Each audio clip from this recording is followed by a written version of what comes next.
మట్టం 51 అడుగులుగా ఉన్నట్టుగా తెలుస్తోంది. భద్రాచలం దగ్గర 12 లక్షల క్యూసెక్ల ప్రవాహం వెళ్తోంది. వారం రోజుల్లో మూడు సార్లు 2 ప్రమాద హెచ్చరిక అధికారులు జారీ చేశారు.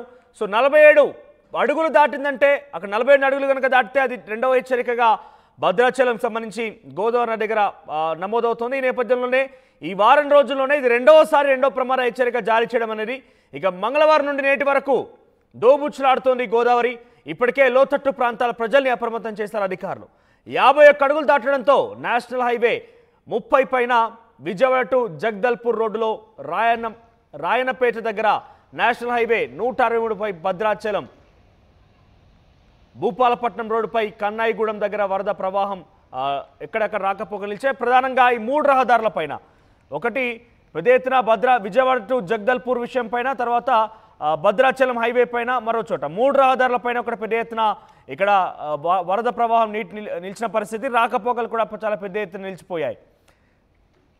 సో ఇక ఇప్పటికే లోతట్టు ప్రాంతాల ప్రజల్ని అప్రమత్తం చేశారు అధికారులు.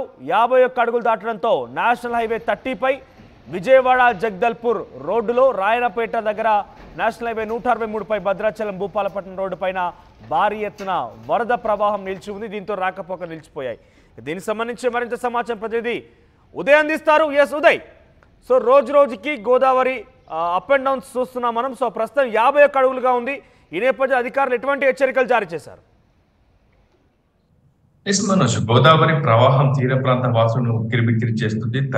పెరుగుతూ గోదావరి ప్రవాహం ఉండటంతో అటు అధికారులు కూడా కంటి మీద కునుకు లేకుండా పూర్తిగా దీనిపైనే కాన్సన్ట్రేషన్ చేయాల్సినటువంటి సిచ్యువేషన్ అయితే నెలకొంది. గడిచినటువంటి వారం రోజుల్లో దాదాపు 3 సార్లకు పైగా రెండవ ప్రమాద హెచ్చరిక స్థాయిని దాటుకుని భద్రాచలం వద్ద గోదావరి ప్రవాహం అయితే కొనసాగుతూ వస్తుంది. ప్రస్తుతం 51 అడుగుల వద్ద గోదావరి గేజ్ రీడింగ్ అయితే నమోదైంది. దాదాపు 12 లక్షల పైచిలకు వరద ప్రవాహం పోలవరం వైపైతే పరుగులు పెడుతుంది. ఏదేమైనప్పటికీ NH163, NH30 Vijayawada to Jagdalpur కావచ్చు, భద్రాచలం టు భూపాలపట్నం జాతీయ రహదారులపై కన్నాయిగూడెం వద్ద రాయనపేట వద్ద వరద నీరు వచ్చేయడంతో పూర్తిగా రాకపోకలు అయితే నిలిచిపోయాయి. 53 అడుగులకు చేరితే భద్రాచలం ఏజెన్సీ ప్రాంతంలోని పలు గ్రామాలకు రాకపోకలు తప్పించిపోతాయి. జనజీవనం కూడా కొంత అస్తవ్యస్తం అయ్యే సిచ్యువేషన్ అయితే నెలకొంది. దీంతో ఇప్పటికే రెండవ ప్రమాద హెచ్చరిక కూడా ఫోర్స్ లో ఉంది కాబట్టి 3వ ప్రమాద హెచ్చరికకు మరో 2 అడుగుల చేరువలో ఉంది కాబట్టి ఖచ్చితంగా అధికార యంత్రాంగం ఎప్పటికప్పుడు అప్రమత్తం అవుతూనే ఉంటుంది. ఉన్నతాధికారులకు సమాచారం ఇస్తూ సమీక్ష సమావేశాలు నిర్వహిస్తూ ఏ గ్రామాలు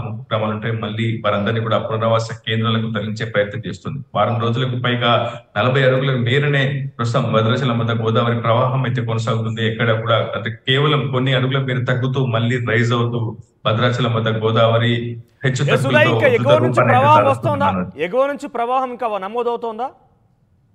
నిన్న మొన్నటి వరకు ఛత్తీస్గఢ్ లోని కాశ్మీర్ ఏరియాలో తాలిపేరు కాశ్మీర్ ఏరియాలో భారీ వర్షపాతం నమోదవడంతో బీజాపూర్ జిల్లాలో ఉన్నటువంటి ప్రాంతాల్లో ఫారెస్ట్ కారిడార్లు కూడా ఎక్కువగా వర్షపాతం నమోదవడంతో మొన్నటి వరకు భద్రాచలం వద్ద గోదావరి ప్రవాహం పెరిగింది. కానీ ప్రస్తుతం తాలిపేరు కాశ్మీర్ ఏరియా నుంచి ఇన్ఫ్లో తగ్గింది. కేవలం 11,000 క్యూసెక్ల నీరు మాత్రమే తాలిపేరు నుంచి అటు భద్రాచలం వద్ద గోదావరి ప్రవాహంలో అయితే చేరుతుంది. కానీ పేరూరు పైనుంచి ఉన్నటువంటి సమ్మక్క బ్యారేజ్ గోదావరి ఎగువ బేసిన్ లో కురుస్తున్నటువంటి వర్షపాతంతో పాటు పైనుంచి వస్తున్నటువంటి నీటి కారణంగా ప్రస్తుతం భద్రాచలం వద్ద గోదావరి ప్రవాహం అదే విధంగా నీటి మట్ట కూడా క్రమక్రమంగా పెరుగుతుంది. ఇంకా పెరిగే అవకాశం అయితే ఉంది. మరో 2 అడుగులు చేరితే ఖచ్చితంగా 3వ ప్రమాద హెచ్చరికను అధికార యంత్రంగా జారీ చేయాల్సి ఉంటుంది. ఒకవేళ 53 అడుగులకు చేరితే మాత్రం చాలా గ్రామాలు 3వ ప్రమాద హెచ్చరిక అతి చేరువలో నేపథ్యంలో 3వ ప్రమాద హెచ్చరిక వస్తే ఎటువంటి అవాంఛనీయ ఘటనలు జరగకుండా అధికారులు ఎటువంటి చర్యలు చేపట్టే అవకాశం ఉంది? ఎటువంటి హెచ్చరికలు జారీ చేస్తారు? ప్రతి ఏటా కూడా గోదావరి వరదల సీజన్ కి 2 నెలల ముందే సమీక్ష సమావేశాలు నిర్వహిస్తారు. పునరావాస కల్పనపై కావచ్చు చాలా సీరియస్ ఫోకస్ ఉంటుంది. ఇటీవల విపత్తు నిర్వహణ శాఖ మంత్రి పొంగులేటి శ్రీనివాసరెడ్డి కూడా గోదావరి వరదలపై ఎప్పటికప్పుడు సూపర్వైజ్ చేస్తూ ఉన్నారు. అధికార యంత్రాంగానికి దిశానిర్దేశం చేస్తూ ఉన్నారు. సో పునరావాస కల్పన కంటిన్యూ అవుతూనే ఉంటుంది. ఎక్కడ గోదావరి కాకపోతే గోదావరి హెచ్చుతగ్గుల వల్లనే అధికార యంత్రాంగం మాత్రం కొంత అప్రమత్తంగా ఉండాల్సినటువంటి అవసరం అయితే చాలా స్పష్టంగా ఉంటుంది. ఏమాత్రం ఏమరపాటు ఉన్నా కానీ చాలా పెద్ద నష్టం జరిగే అవకాశం కూడా ఉంటుంది. ఇప్పటికే దాదాపు కొన్ని వందల ఎకరాల్లో పంట నష్టం ఆల్రెడీ వాటింది. గతంలోనే 51.10 అడుగులు మేర గరిష్టంగా భద్రాచలం వద్ద గోదావరి నీటి మట్టం ఈ ఏడాది నమోదైంది. అప్పటికే చాలా మొత్తంలో పంటలకు నష్టపోయాయి. భద్రాచలం టువార్డ్స్ బుర్గంపడ వెళ్లే రహదారికి పైకి కూడా ఇప్పటికే వరద నీరు అయితే వచ్చి చేరుతుంది. మరో 2 అడుగులు పెరిగితే పూర్తిగా భద్రాచలానికి చాలా ప్రాంతాలకు రాకపోకలు తెగిపోయే అవకాశం ఉంటుంది. రైట్ ఉదయ్. సో మొత్తం మీద భద్రాచలం వద్ద గోదావరి నది ఉధృతంగా ప్రవహిస్తోంది. ప్రస్తుతానికి నీటి మట్టం 51 అడుగులకు చేరింది. రాత్రి రెండో ప్రమాద హెచ్చరికను జారీ చేస్తారు అధికారులు.